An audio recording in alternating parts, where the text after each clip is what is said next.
Welcome to the Learning Pines YouTube. We hope this video helps.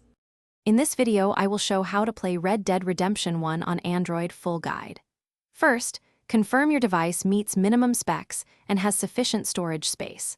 Next, obtain the game files legally and choose a compatible emulator that supports textures and controller mapping. Backup important data and enable required permissions in Android settings. Follow the installation order, test performance, and tweak graphics and controls for the best experience.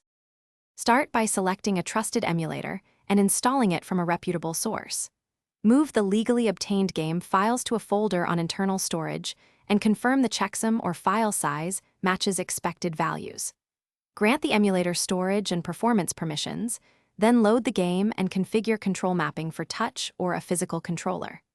Finally, adjust rendering and resolution until the frame rate is stable and gameplay feels smooth. To improve performance, start by reducing internal rendering resolution and disabling heavy post-processing effects. Enable frame limiters or frame skip options if the emulator struggles during action sequences. Use a wired controller or a quality Bluetooth controller to reduce input lag and remap buttons for comfort. Also close unnecessary apps, enable a high-performance power profile, and monitor temperatures to avoid thermal throttling that can cause unpredictable slowdowns. Thanks for watching. Consider subscribing if we helped you.